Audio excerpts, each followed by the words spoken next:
Gente, eu acho que eu vou iniciar aqui, tá bom?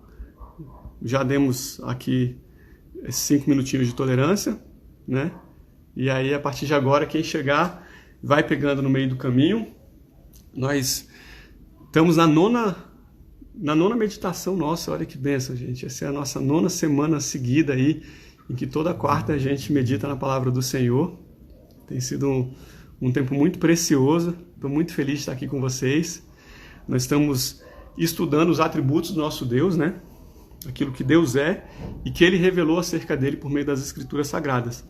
Nós já falamos sobre os atributos incomunicáveis de Deus, aqueles atributos, aquelas qualidades de Deus que Ele não repartiu conosco, com as criaturas.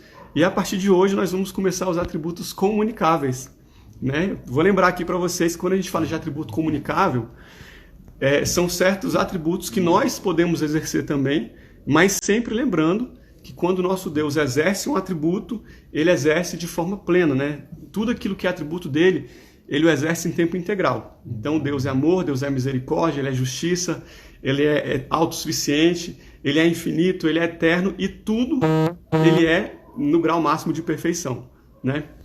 E nós não, né? Aqueles atributos que nós podemos exercer, a gente exerce de forma muito limitada. Mas não quer dizer que nós não possamos exercer em certa medida. E hoje a gente vai começar a ver, então, um desses atributos comunicáveis. E é um atributo muito, muito importante mesmo. Então fica comigo até o final que você vai entender o motivo, tá? Antes, fecha o seu olho rapidinho aí. Vamos só consagrar esse tempo a Deus, né? Pai, nós te agradecemos por mais uma quarta-feira na tua presença. Nós pedimos para que o Senhor esteja conosco nesse momento de meditação. O Espírito Santo venha sobre cada um de nós e vivifique essa palavra, meu Deus. Nós não queremos que seja algo simplesmente que atinja o nível da alma. Nós queremos que penetre no mais profundo do nosso espírito, meu Pai. Em nome de Jesus, Pai, nós consagramos esse tempo a Ti. Em nome de Jesus, amém. Vamos lá, galera. Eu acho que vocês já conseguiram resolver aí como é que faz para compartilhar o link, né? Então a gente vai começar. Vamos nessa. Vou começar aqui lendo Isaías. Não precisa abrir a sua Bíblia, só acompanha comigo. Isaías 6, de 1 a 3, tá? No ano da morte do rei Uzias, eu vi o Senhor assentado sobre um alto e sublime trono, e as abas de suas vestes enchiam o templo. Serafins estavam por cima dele. Cada um tinha 6 asas. Com 2 cobria o rosto, com 2 cobria os pés, e com 2 voava. E clamavam uns para os outros, dizendo: Santo, Santo, Santo é o Senhor dos exércitos. Toda a terra está cheia da sua glória. Uau, sensacional essa passagem, né, gente? Eu acho muito preciosa. Vamos lá. Amados, quando a gente quer destacar um texto, destacar uma parte, mostrar que ela é importante, no português, a gente pode usar de vários recursos, né? A gente pode negritar, pode sublinhar, marcar de amarelo. Tem mulher aí que bota florzinha, que pinta de rosa, enfim. Na literatura hebraica, e a gente vai lembrar que essa passagem ela foi escrita em hebraico, né?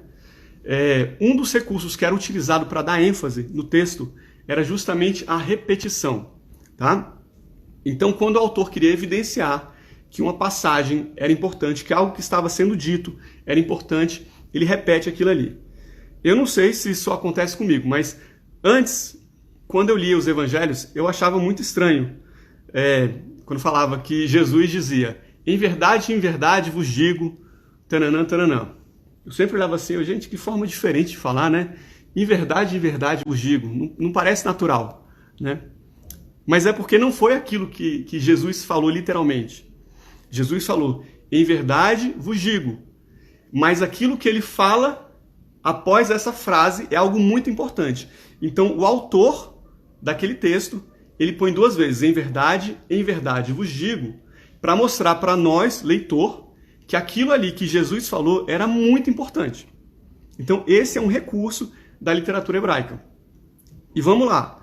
Quando a gente volta aqui para esse texto que nós acabamos de ler, né, de Isaías, o que os anjos falam? Santo, Santo, Santo é o Senhor dos exércitos, né? Esse é o único atributo de Deus, a santidade, é o único atributo de Deus que é falado, é repetido não uma, não duas, não, mas 3 vezes, tá? Você não vai ver a Bíblia vai falar que Jesus é amor, amor, amor, que ele é justo, justo, justo, que ele é misericórdia, misericórdia, misericórdia. Mas ela fala que ele é santo, santo, santo. Porque o nosso Deus, ele é absolutamente, ele é infinitamente santo. Tá? A santidade é o fundamento de tudo que Deus é e de tudo que Deus faz. E é justamente por isso que para muitos autores, para muitos estudiosos da palavra de Deus, a santidade é conhecido como o atributo dos atributos de Deus. Não tem como você entender quem Deus é, não tem como você entender qual que é a relação de Deus com o pecado, se você não compreender a fundo a santidade de Deus. É por isso que esse atributo é um atributo tão importante. E a gente nunca pode ser enfático demais quando a gente fala da santidade de Deus.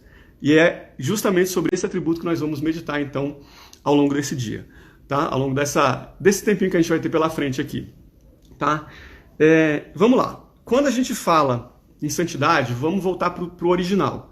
Lá na Bíblia, em hebraico, santidade é traduzida como kadosh. Na verdade, kadosh é traduzido como santidade.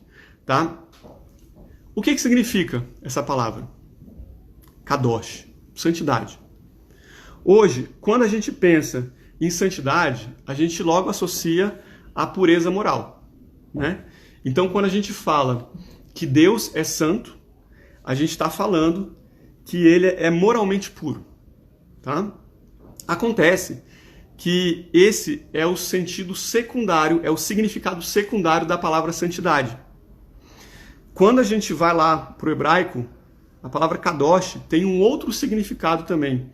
E esse significado é o principal. E a gente não vai conseguir, então, compreender a importância da santidade de Deus se a gente não entender qual que é esse outro significado. Tá? O sentido principal de santidade para a Bíblia é separação.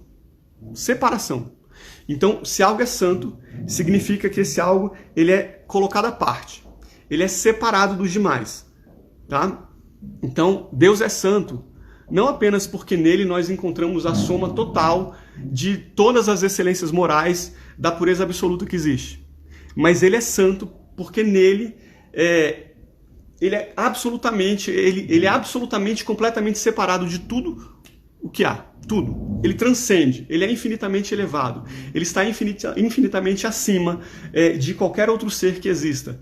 Ele está infinitamente acima de qualquer pecado, de qualquer desvio, de qualquer corrupção que possa existir no universo. Tá? Somente Deus é inalcançável, somente Deus é inacessível. Ele é absoluto. E é por isso mesmo que, mesmo com os nossos maiores esforços, a gente jamais vai conseguir ter a completa ou algo que chegue minimamente perto da compreensão do que seja Cristo Jesus, do que seja o nosso Deus Pai, do que seja o nosso Senhor. Nós não vamos conseguir nem raspar a superfície, tá? Porque ele é separado, ele é transcendente.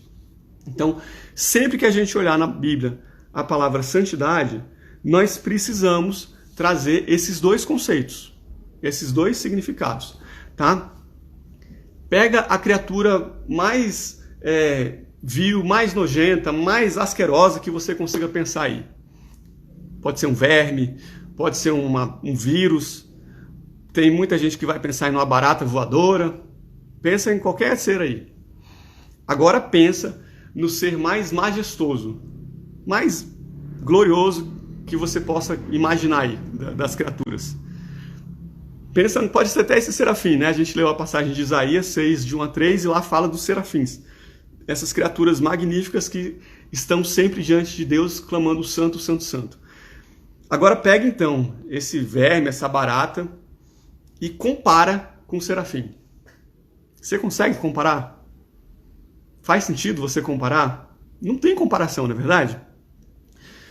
Pois o nosso Deus, ele está tão acima, ele está tão distante do universo criado, que o Paul Washer, ele fala que nem mesmo o serafim é mais parecido com Deus, né, se aproxima mais de Deus em termos comparativos, do que o verme que se arrasta sobre a terra. Você está entendendo isso? Se nós formos comparar o verme e o serafim, está numa distância que parece infinita, né? Pois se você comparar esses dois com Deus, é como se os dois estivessem no mesmo patamar. Porque Deus Deus é incomparável, tá? E a santidade, já que a santidade de Deus, ela é justamente a excelência propriamente dita de Deus, tudo aquilo que Deus é e tudo aquilo que Deus faz é santo. Então nós estamos estudando os atributos de Deus. É por isso que todos os atributos de Deus que nós vimos até agora, eles são santos. A onisciência, a onipresença, a onipotência, a sua eternidade, a sua justiça, a sua misericórdia, tudo é santo. Porque Deus é santo, tá? Justamente por causa disso. E lembrando, quando a gente pensar que tudo isso tem esse caráter da santidade, do sagrado, lembra sempre do sentido que a gente falou aqui. Não apenas de moralmente puro, de perfeito, mas também de estar separado, completamente à parte, tá? De você não poder, de maneira nenhuma, pegar e fazer uma comparação com algo que exista na Terra, tá? Nesse sentido aqui, tá? A palavra fala lá no Salmo 105 que a palavra do Senhor é santa. No Salmo 98 fala que o braço do Senhor é santo. No Salmo 103 fala que o nome do Senhor é santo. Em várias passagens da Bíblia nós lemos que Deus é o santo, né? Jesus é o santo de Israel. E quando a gente vai lá para o Salmo 89, versículo 35, olha o que fala. Uma vez jurei por minha santidade que não mentirei a Davi. Gente, interessante, né? Por que Deus jura pela sua santidade? Já parou para pensar nisso? Uma vez jurei por minha santidade que não mentirei a Davi. Arthur Pink fala que ele jura pela santidade dele porque essa é a expressão mais completa do seu ser, mais do que qualquer outra coisa.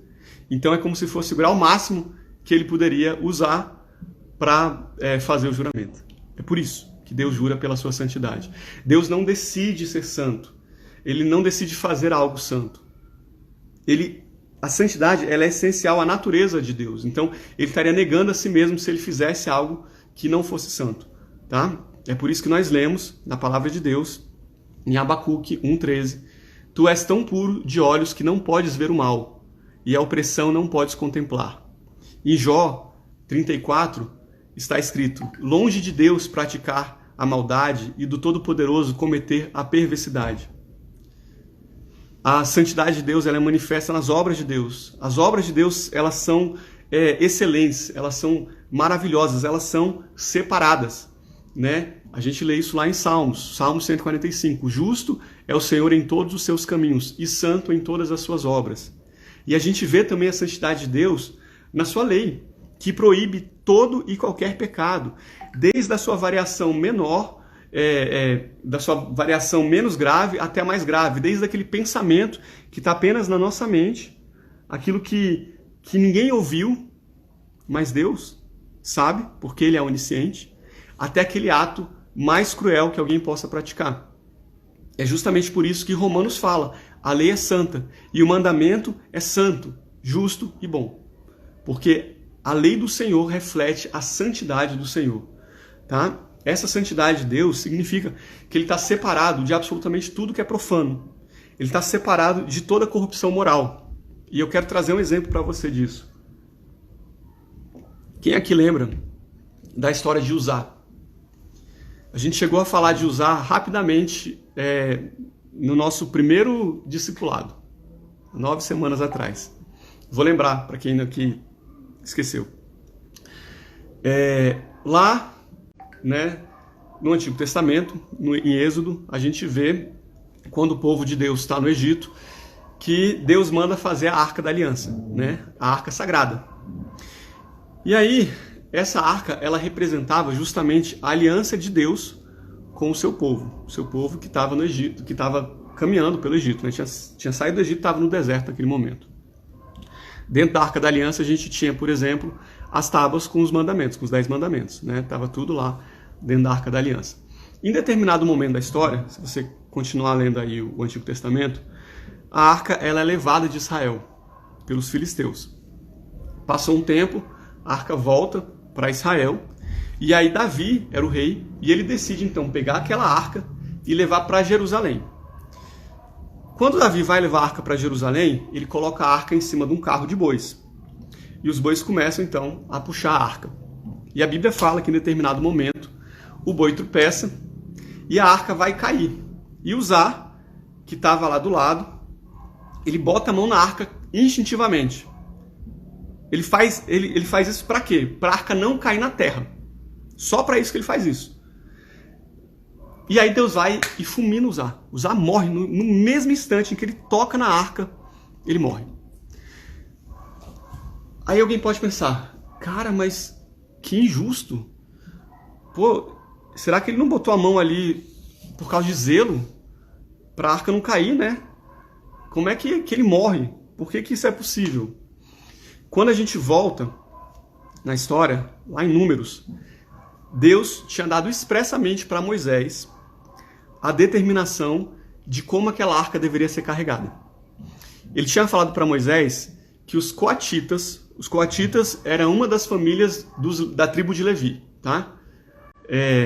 Então, só os coatitas que eram os responsáveis pelos objetos sagrados e eles que deveriam transportar a arca nos lombos, tá? Então, não podia ser transportado por animais, tinha que ser por eles, nos lombos. Mas qual que é a pegada aqui? Eles não podiam tocar na arca. Não podiam tocar. Porque Deus expressamente falou para Moisés que se eles encostassem na arca, eles iam morrer. Deus já tinha falado isso para eles. Aí você pensa, pô, mas como é então que eles iam carregar a arca no lombo, né, sem encostar na arca? Na lateral da arca ficavam as argolas. E aí eles pegavam um varão e eles atravessavam por essas argolas que ficavam nas extremidades da arca, e eles suspendiam a arca por esse varão, e o varão que era carregado nas costas. Tá? Então era assim que era para ser carregado. Não foi isso que aconteceu. Levaram no lombo do boi, né? No carro que era puxado por boi, a arca ia cair, Uzá foi lá, meteu a mão e morreu. A arca, ela não podia ser tocada pela mão humana, porque ela representava a presença de Deus, do Deus Santo, do Deus majestoso. Mas vamos... eu quero trazer aqui uma reflexão que é muito interessante, que o Sproul que faz. Ele fala que o erro de Uzá foi achar que a mão dele era menos poluída do que a terra. Não tinha problema da arca cair na terra. Não tinha nada na terra que poderia profanar o trono de Deus, a santidade de Deus. Nada. A arca, a terra, ela estava lá jogada no chão, fazendo o que ela foi feita para fazer por Deus. Ela virava pó quando estava seco, ela virava lama quando chovia, quando estava molhado. Esse para esse propósito que a terra tinha sido feita. Era isso que ela estava fazendo ali. Então não tinha nada na terra que profanasse o nome de Deus, a santidade de Deus. Mas, na mão do homem, existe algo que profana o nome de Deus. Porque o homem é pecaminoso. Porque todos nós, sem exceção, carregamos o pecado. Então, a terra não profanava o nome de Deus, a santidade de Deus. Mas a mão do homem, o homem, profanava a santidade de Deus. Então é por isso que quando Uzá tocou na arca, ele foi fulminado. Porque Deus, ele é absolutamente santo. Aquela arca representa justamente a santidade de Deus, a presença de Deus no meio do povo. E por ele ser absolutamente santo, ele não poderia deixar que nada que fosse profano tivesse contato com ela. E é por isso que Uzá é fulminado naquele momento. Forte, né? Muito forte. Estão entendendo? Vocês estão aí, gente? Estão vendo? Ó, só lembrando, eu não costumo parar muito para ler comentário, porque senão eu perco a linha de raciocínio. Mas vai mandando aí o foguinho, alguma coisa, para eu saber que vocês estão conseguindo acompanhar, tá? E se der algum problema aí no áudio, na imagem, vocês escrevam aí. Se todo mundo começar a escrever, eu vou provavelmente parar para ver. Beleza? Então o nosso Deus, ele não é capaz de pecar. Ele não é capaz de sentir prazer no pecado. Ele não é capaz de ter comunhão com o pecado. O que a gente lê lá em Tiago? Ninguém, ao ser tentado, diga, sou tentado por Deus. Porque Deus não pode ser tentado e ele mesmo a ninguém tenta. Não é isso que fala lá em Tiago? Ah, não sei. Tá lá. Depois você lê. Tá em Tiago 1, tá? Depois você procura o versículo. Quando a palavra diz que Deus... Até fala assim, porque Deus não pode ser tentado pelo mal. E Deus mesmo a ninguém tenta. E quando a palavra fala que Deus não pode ser tentado pelo mal, não é no sentido que Deus pode resistir qualquer tentação do mal. Não é esse o sentido, tá? O sentido é que o mal não chega a ser tentação para ele. Deixa eu tentar explicar de outra forma aqui. Eu não gosto de jiló, não gosto. Então, se a minha esposa virar e fizer uma pratada de jiló e chegar com a pratada, amor, tá aqui uma pratada de jiló para você, e eu tiver de jejum, você acha que eu vou ficar tentado? Que aquilo ali vai ser uma tentação para mim? Eu falar, gente, ai meu Deus, eu não posso comer esse jiló, mas está muito difícil resistir a esse pratinho de jiló. Não vai ser uma tentação para mim, porque eu não gosto de jiló. Agora, se ela chegar com um bolo de chocolate, aí vai ser uma tentação para mim. Porque eu quero aquele bolo de chocolate, porque eu gosto de bolo de chocolate. Entendeu? Então, aquilo ali para mim exige que eu me esforce, que eu resista à tentação para não comer. O jiló não. Então, quando a palavra fala que Deus não pode ser tentado pelo mal, é como se o mal, qualquer tipo de mal, de desvio moral, que vá contra a santidade de Deus, fosse um prato de esgoto colocar diante dele. Ele não precisa fazer esforço para resistir, porque ele já tem ojeriza, ele tem ódio àquilo ali, porque fere a santidade dele. Então é por isso que a palavra fala que Deus não pode ser tentado pelo mal. Minha mãe falou com cobertura de brigadeiro, é verdade, se tiver cobertura de brigadeiro, aí a tentação vai ser mais difícil ainda para mim. Mas então essa que é a questão. Deus não pode ser tentado pelo mal, porque o mal nada, Deus não tem fraqueza, entenda isso. Deus não tem fraqueza. Se Deus tivesse fraqueza, ele não seria Deus. Não seria Deus. Tanto é que tem pessoas, tem cristãos da teologia que bota o homem no centro, que fala que você é o ponto fraco do coração de Deus. Meu amado, Deus te ama, mas você não é o ponto fraco do coração de Deus. Deus não tem ponto fraco, nenhum ponto fraco. Ele não pode ter ponto fraco. Se a gente entende que tem um ponto fraco, significa que tem uma fraqueza. Deus não tem fraqueza, ele é absoluto. Vocês estão entendendo?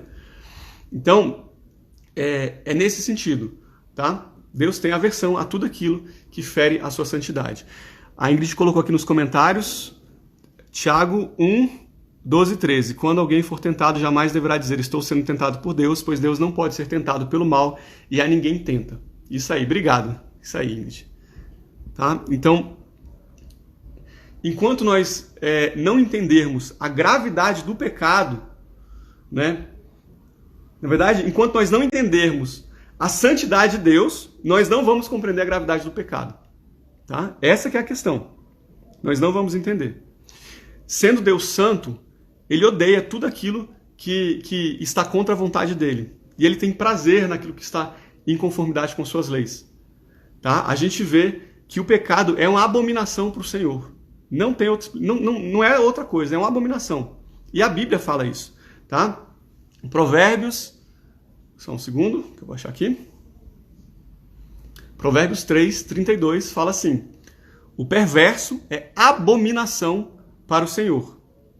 Provérbios 15, 26. Abomináveis são para o Senhor os pensamentos do mal. É por isso que Tozer afirma que a santidade é a condição moral necessária para a saúde do universo aos olhos de Deus. Tá? E qualquer coisa que atenta contra isso, inevitavelmente vai atrair o eterno desgosto de Deus. Tá? Então, para preservar a criação, Deus precisará destruir. Em um momento, ele vai destruir tudo aquilo que queira destruir a criação. E é por isso que ele tem ódio ao pecado.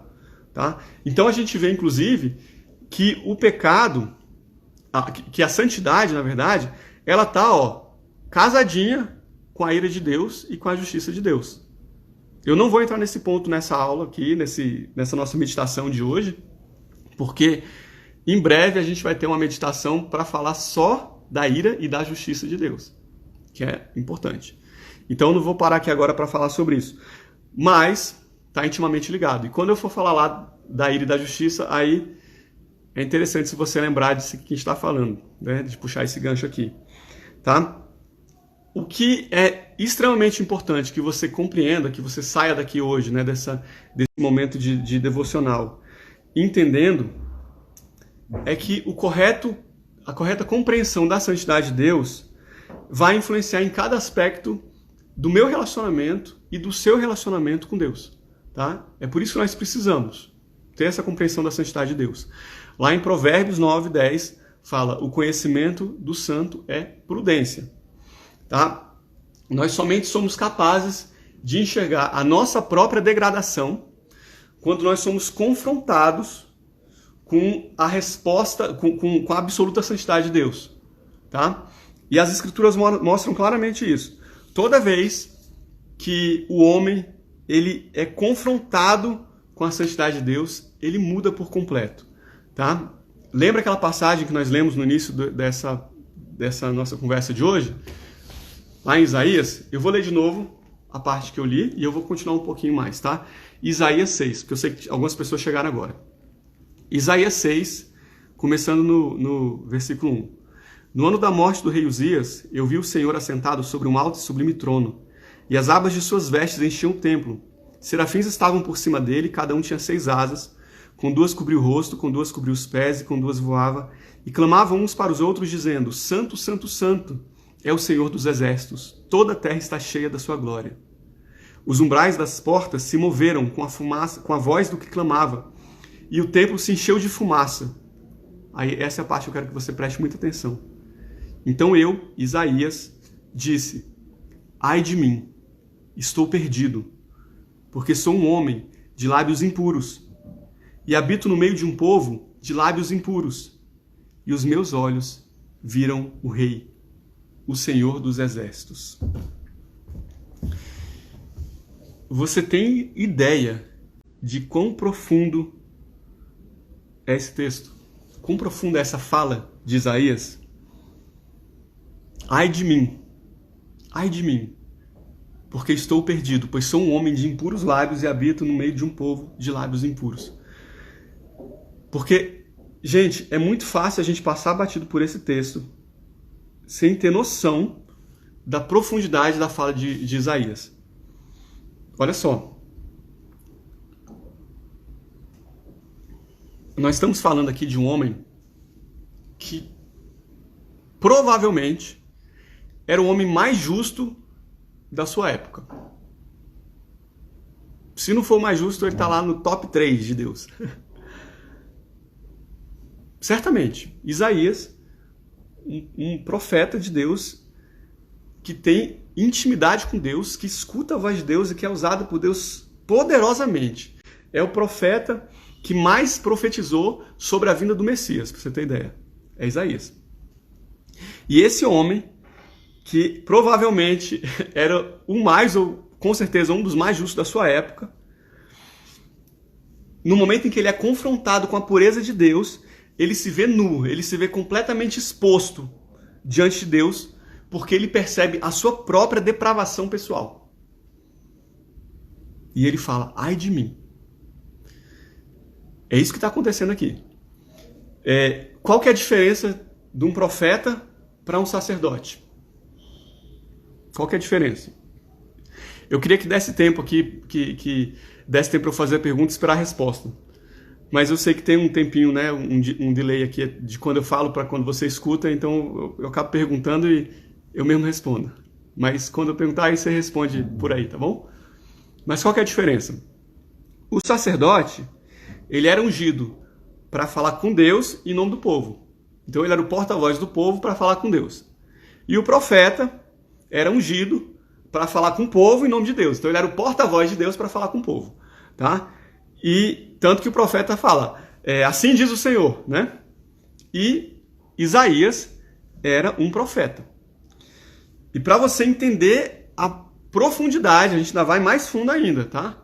Nessa fala de Isaías de ai de mim, olha o que Sproul fala. Quando a gente vê os profetas, eles podiam fazer 2 tipos de oráculos, tá? De profecias, né? Eles tinham os oráculos de bênçãos e os oráculos de maldição. O que era o oráculo de bênção? Ah, bendito é aquele que... Tananã, benditos sereis, bem-aventurados sereis quando tananã. Então, quando ele está falando em nome de Deus para o povo para lançar bênção, esse é o tipo de fala que ele diz. O de maldição, que é usado para lançar juízo sobre uma nação ou sobre um povo, ele começa com a expressão ai. Ai de tananã. A gente vê lá em Ezequiel era outro profeta, ele falou, ai da cidade sanguinária, ou seja, juízo sobre a cidade sanguinária. Oséias usou essa expressão ai, Jeremias usou a expressão ai, vários profetas do Senhor usaram essa expressão ai, justamente para representar esse juízo de Deus. E é interessante porque quando a gente vê o ministério de Jesus lá na frente, né, no Novo Testamento, ele também é um ministério profético. Então você vê que Jesus também se usa dessa linguagem, a mesma linguagem que os profetas usavam. Pra gente, isso até não pode não dizer muita coisa, mas para aquele povo, há 2000 anos atrás, dizia muita coisa. Muita coisa. Aquele povo entendia claramente o que você queria dizer quando você falava bendito e quando você falava ai. Tanto que Jesus usou essa expressão de bendito, de bem-aventurado, no Sermão do Monte. Bem-aventurado os humildes de coração, os mansos de espírito. Né? Bem-aventurado os misericordiosos. Né? Os mansos de espírito ou os pobres de espírito? Não lembro agora qual dos dois é. Mas enfim, ele falava, né? Acho que é os pobres de espírito. E Jesus falou também o ai. Ai de ti, ai de vós, escribas e fariseus. Quem lembra? Jesus falou isso. Ai de ti, Betsaida. Ai de ti, Corazim. A gente até falou desse versículo na semana passada. Quando Jesus vira e fala assim, ai de ti, Betsaida, ai de ti, Corazim. Porque se em Tiro e Sidom tivessem sido praticados os mesmos milagres que foram praticados aqui, há muito eles teriam se arrependido e vestido de vestes de pano. Por isso eu digo que para eles vai ter menos rigor no dia do juízo do que para você. Olha o nível da maldição que Jesus estava lançando contra aquelas duas cidades. Então, e o exemplo mais claro desse juízo de maldição está lá em Apocalipse. Apocalipse, lembra, né? Fogo, destruição, terror e pânico sobre a terra, né? Aí quando a gente vai em Apocalipse, agora eu vou procurar aqui, Apocalipse 8:13, fala o seguinte, lembra que a gente falou no início hoje da nossa meditação, que quando o escritor lá, que era costume da literatura hebraica, de você repetir a palavra, quando você queria dar ênfase, mostrar, isso aqui é importante. Então Jesus falava, em verdade vos digo, quer dizer o seguinte, isso aqui que Jesus falou é importante, presta atenção. Quando a gente vai para Apocalipse 8:13, que fala lá dos selos que vão sendo abertos e lançando a destruição na terra, tem um momento que fala assim, e olhei e ouvi um anjo voar pelo meio do céu, dizendo com grande voz, ai, ai, ai dos que habitam sobre a terra, por causa das outras vozes das trombetas dos 3 anjos que hão de ainda tocar. Ai, ai, ai. Um juízo extremo. Então, inclusive, já fica ligado. Se algum profeta virar para você uma vez e falar, ai de você, varão, ai de você, varoa, meu irmão, você corre, viu? Você corre e bota a veste de pano de saco, porque o negócio é complicado, né? Mas, deixando a brincadeira de lado, vamos voltar agora para essa passagem de Isaías.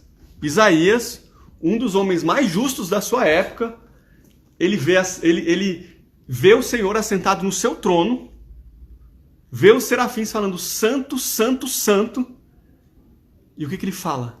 Ai de mim! Estou perdido. Gente, ele está lançando um juízo. Aquele mesmo juízo de maldição, ele está lançando sobre a vida dele mesmo.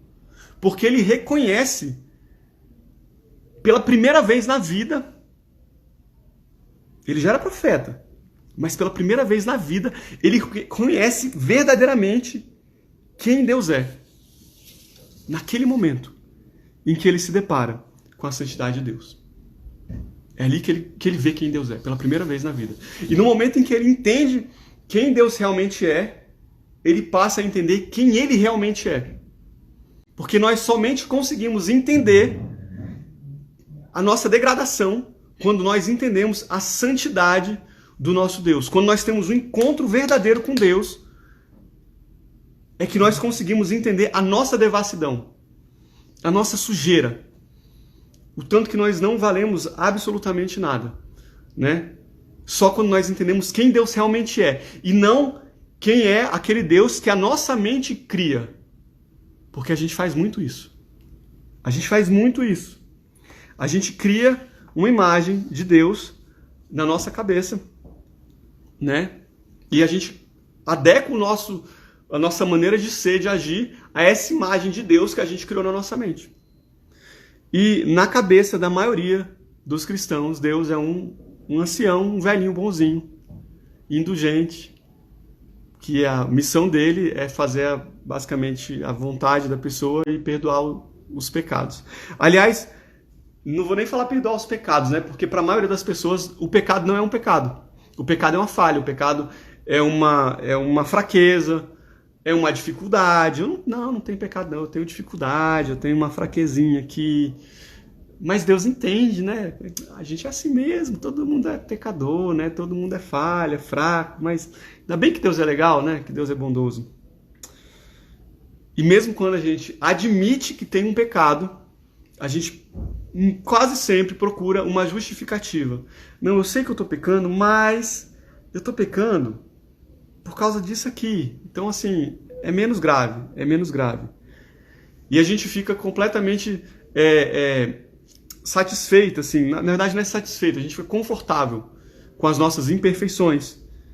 Porque a gente se julga comparando com a pessoa que está à nossa volta, com as pessoas que a gente está vendo, né? Com as pessoas que estão na igreja, inclusive, né? Porque na igreja está cheio de gente assim. A gente se compara com os outros. Então a gente não se incomoda com os erros e com o fato da gente ser pecador, da gente não ser perfeito. O problema, você está vendo aqui quem Deus é a santidade de Deus. Deus não é esse velhinho complacente. E o padrão pelo qual nós seremos julgados não é a pessoa que está do nosso lado. A gente vai ser julgado com o padrão da perfeição de Deus.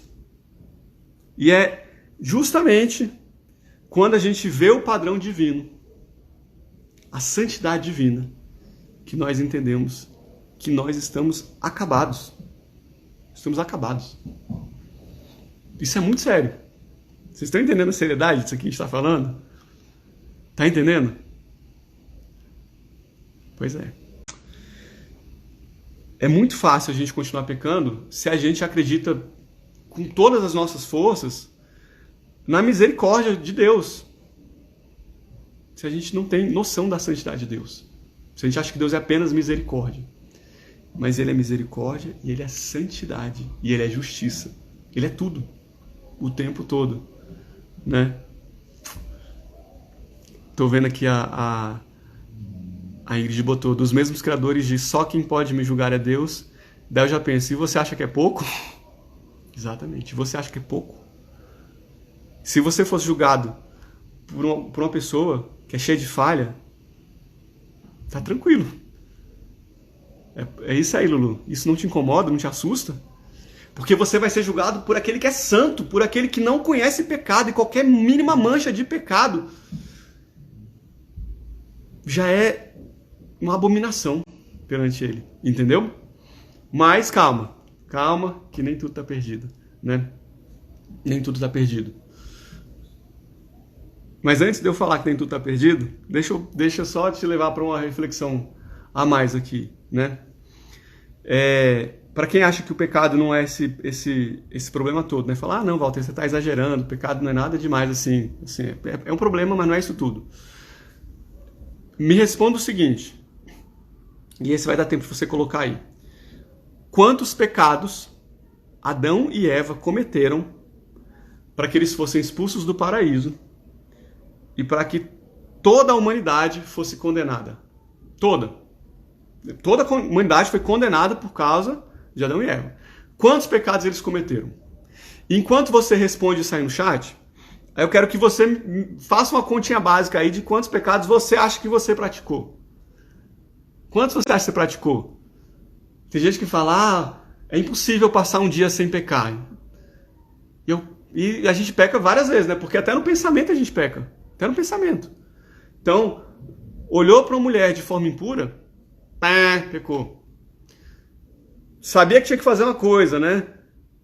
Você recebeu um troco errado. Viu que estava errado, não devolveu, você pecou. Você xingou, você pecou. Então vamos lá, quantos você acha que você pratica num dia? No mês? Na semana? Gente, se a gente usar aqui uma média de 1 por dia, que está muito baixinha comparado com a maioria aí, são 365 pecados por ano, né? E em 50 anos vai dar quantos? Eu não sou bom de português não, então não sei fazer essa conta. Dá quantos aí? Quantos mil pecados que dá?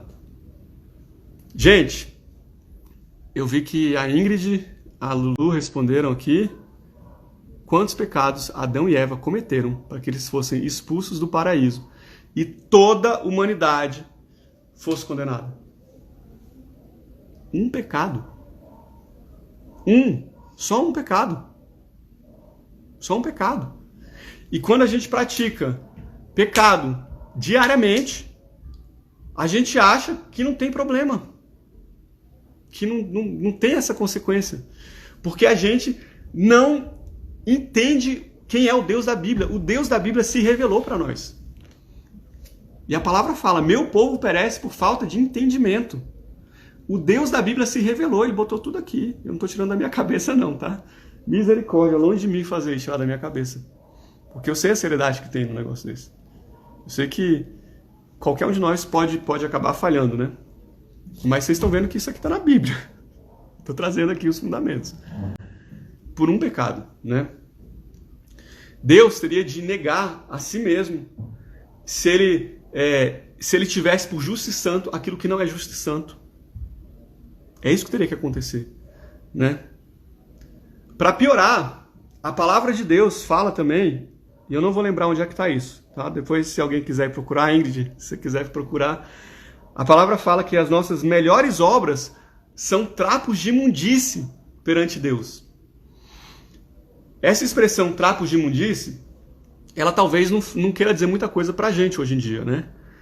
Mas é por isso que a gente, inclusive, teve uma conversa umas 2, 3 semanas atrás, que a gente falou que é importante a gente tentar sempre trazer para o contexto original. Naquela época, uma das piores doenças que existiam era a lepra. E a lepra era uma doença comum, né?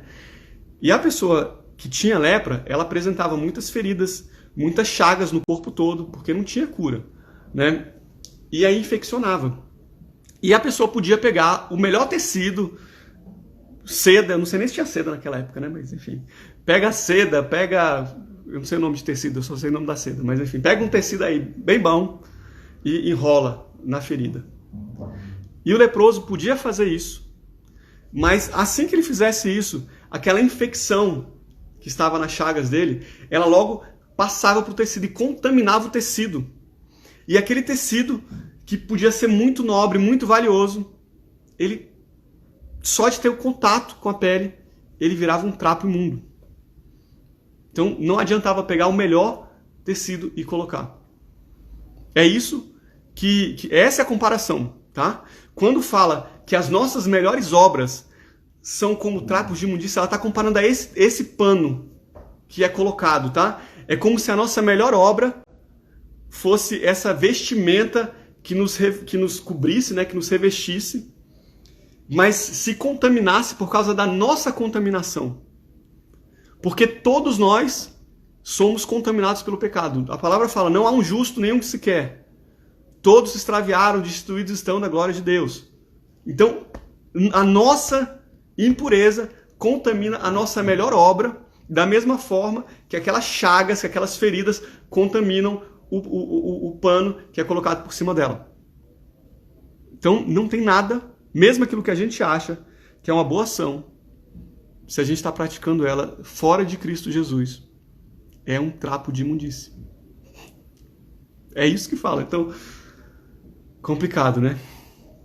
É por isso que até que a gente entenda a gravidade dos nossos pecados diante da santidade de Deus, a gente dificilmente vai ficar incomodado com a nossa forma de viver. Dificilmente, tá? E nós não vamos compreender o inestimável, o impagável, o valiosíssimo e precioso sacrifício de Jesus. Nós só vamos entender o valor do sacrifício de Jesus quando a gente entender isso. O que o pecado significa diante da santidade de Deus. Porque aquilo que era impossível para nós, por meio das nossas próprias forças, por meio das nossas próprias ações, em face da santidade de Deus, foi suprido por Deus, pela graça de Deus, através do sacrifício de Jesus. E é isso que é o Evangelho. Esse que é o valor do Evangelho. Tá entendendo? Quão precioso é o sangue de Cristo para mim e para você? Você consegue ver o valor do sacrifício de Cristo na cruz? Quando ele sangrou naquela cruz por mim e por você? Foi por algo que nós jamais conseguiríamos alcançar pela nossa própria força. É isso? E para a gente ir aqui para a parte final, diante disso tudo, qual que tem que ser a nossa postura? O que é esperado de nós? Vamos para a Bíblia para ver? Vamos lá, né? A gente tem que sempre basear na Bíblia. Eu vou ler aqui 3 versículos. E o conjunto desses 3, tem muitos mais, né? Vários outros que falam, né, acerca da santidade, mas eu acho que se a gente conseguir fazer uma boa correlação entre esses 3 versículos que falam da santidade, a gente vai ter uma visão muito boa do que Deus espera de nós. Primeiro deles, tá? Se você quiser, você anota aí. Tá lá em 1 Pedro 1, 14 a 16. Como filhos obedientes, não vos conformando com as concupiscências que antes havia em vossa ignorância, mas como é santo aquele que vos chamou, sede vós também santos em toda a vossa maneira de viver. Porque está escrito, sede santos, porque eu sou santo. Segundo versículo, Levítico 20, 26. E ser-me-eis santos, isso é Deus falando. E vocês serão santos, porque eu, o Senhor, sou santo, e vos separei dos povos para serdes meus. E Hebreus 12, 14. Segui a paz com todos, e a santificação, sem a qual ninguém verá o Senhor. Vamos lá, vamos agora interpretar esses 3 versículos e ver como está bem alinhado com aquilo que a gente falou ao longo dessa nossa conversa de hoje. Deus ordena que nós sejamos santos porque Ele é santo. Claro que isso não significa que nós devemos ser santos como Ele é santo, porque isso é impossível para a gente, né? Porque Deus é santo, a santidade dele é absoluta, é infinita, incomparável. Mas nós estamos falando que a santidade é um atributo comunicável, então nós podemos ser santos, mas claro que dentro daquilo que a Bíblia determina. E o que a gente falou que santidade significa? Pureza moral e separação, né? O que a gente viu aqui em Levítico? Ser-me-eis santos, porque eu, Senhor, sou santo, e vos separei dos povos para serdes meus. Ser santo é ser separado dos demais, né? Quando você se separa dos demais, você muda a sua maneira de viver. Você se afasta, se aparta das antigas concupiscências, que é o que está lá em 1 Pedro, né? Como filhos obedientes, não vos conformando com as concupiscências. Que é concupiscência? São os desejos, os desejos e prazeres da carne. Então, não vos conformando com esses prazeres da carne que você tinha quando você estava na ignorância. Tá? Então, você se afasta disso, desses antigos desejos e prazeres da carne que não estão alinhados à vontade de Deus. Tá? Porque como eleitos de Deus, Deus nos separou do restante dos povos. Ele nos separou. Está aqui em Hebreus. Eu vos separei dos povos para serdes meus. Então ele fala, seja santo, porque eu sou santo e eu separei você dos povos. E como Deus nos separou dos povos, qual que é a nossa postura? Separar dos outros. Separar também. De tudo aquilo que vem do mundo. Né? Separar de tudo aquilo que desagrada a Deus. Render a Deus o nosso louvor. Render a Deus a nossa adoração. É isso que está falando aqui. E é nisso que consiste o processo de santificação, né? Como a gente falou na semana passada. A salvação ela vem pela fé em Cristo Jesus, não é pelas obras, né? Mas a fé salvadora, a fé regeneradora, a fé genuína, ela produz o quê? Arrependimento, né? O que o arrependimento faz? O arrependimento leva a uma mudança de comportamento. E essa mudança de comportamento faz gerar os frutos, tá? Foi o que a gente falou na semana passada, né? O Paul Washer, ele fala o seguinte, ó: o nosso crescimento em santidade é a evidência da nossa salvação. Nós não somos salvos porque nós somos santos, mas a verdadeira salvação sempre resultará em verdadeira santidade. Verdadeira salvação resulta em verdadeira santidade, resulta nos frutos que são correspondentes, né? E para a gente encerrar aqui, o Sproul, ele fala que aquele que é santo é diferente, tá? Veja que o termo santo, o termo sagrado, né? Sagrado, santo, mesma raiz ali, ele é usado como adjetivo nas escrituras, né? Então a gente tem um vaso sagrado, a gente tem um lugar que é sagrado, né? Um altar que ele é levantado no lugar sagrado, a gente tem um dia que é santificado para Deus, tá? Aí eu pergunto para você, o que torna algo que inicialmente é comum em algo santificado? O que torna? Será que é o seu valor intrínseco? Será que é isso? Pensa bem. Não é o valor intrínseco. O que torna algo comum, ordinário, em algo santificado é o toque de Deus. É o toque de Deus, tá? Então, quando Deus toca nesse comum, quando Deus toca nesse ordinário, ele se torna separado. Separado. Diferente. O que fez o tabernáculo ser santo, a Arca da Aliança ser santificada, ser sagrada, não era a madeira, não era o ouro que era utilizado. O que fez o tabernáculo santo não era o pano que foi usado, a púrpura. Não foi isso. Foi o toque de Deus. O toque de Deus que fez com que aquilo fosse separado. Porque quando aquele que é separado, aquele que é único, aquele que é diferente, aquele que é santo, toca a glória dele no que é ordinário, no que é comum. O ordinário e o comum se torna extraordinário. Extraordinário. Então, quando você que está me ouvindo, quando você se separa do mundo, você é tocado por Deus. E você, que é ordinário, que é comum, se torna incomum, se torna extraordinário. Amém? É isso. É isso que significa a santidade de Deus. Feche seus olhos, vamos orar rapidinho aqui. Pai, muito obrigado pela Tua palavra. Muito obrigado por esses ensinamentos que o Senhor nos trouxe nessa noite. Nós te agradecemos pela Tua santidade, porque o Senhor é completamente separado, porque o Senhor não se compara com nada que exista nesse reino criado, meu Deus. E nós te agradecemos, porque aquilo que era impossível para nós alcançarmos por conta da Tua santidade, o Senhor tornou possível por meio do sacrifício do Seu Filho. Nós chamamos, meu Deus, nós chamamos, Pai. Nós não conseguimos, jamais conseguiremos expressar nossa gratidão por esse sacrifício. Pai, que essa palavra possa entrar no nosso coração, penetrar no nosso coração, meu Deus. Que nós possamos entender a necessidade de nós nos tornarmos santos, de nós nos separarmos do mundo para que sejamos tocados por Ti, meu Deus.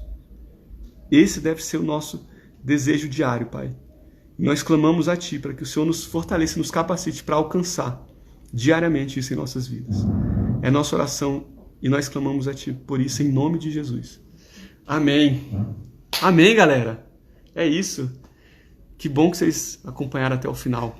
Que bom, gente. Fiquei feliz de ver vocês aqui até o finalzinho. Deus seja louvado. Deus seja louvado. Algum comentário, galera? Alguma coisa aí? Vamos lá. Avisos finais para vocês. Toda quarta-feira a gente está aqui. Não sei se você veio pela primeira vez. Toda quarta às 8 horas a gente começa a nossa live aqui no Instagram. Então, se foi a sua primeira vez, seja muito bem-vindo. A gente ficou muito feliz aqui. Eu fico muito feliz com a presença de vocês. Eu fico muito feliz com os comentários que vocês vão mandando aí. Muitos deles eu não consigo parar para ver, mas de vez em quando eu paro, vejo um ou outro aqui. E é sempre muito bom. Sou sempre edificado também. Semana que vem tem mais. Vamos continuar aí meditando, crescendo no nosso Deus. Beleza? Que Deus abençoe a vida de cada um de vocês. E só lembrando também, se alguém quiser ver o que a gente falou nas semanas anteriores, nós estamos tentando construir um conhecimento, né, de forma gradual. Isso não é muito fácil não, né? É difícil porque dá para seguir vários caminhos diferentes. Mas a gente tem tentado edificar aos poucos, né, avançar no conhecimento. Então, se você tiver perdido alguma das nossas conversas anteriores ou se você quiser rever alguma coisa aí, eu estou subindo todas para o YouTube. O link está lá na minha bio lá, então você vai aí no Instagram, bota no meu nome ali em cima. Se não tiver me adicionado, já me adiciona aí também para você receber a notificação sempre que a gente for fazer live, né? E é isso. Falou para vocês. Beijo a todos. Deus abençoe. Paulinha tá dando um tchau por aqui. Aparece aí, amor. Tchau, isso aí. gente. Falou, galera. Tchau, tchau.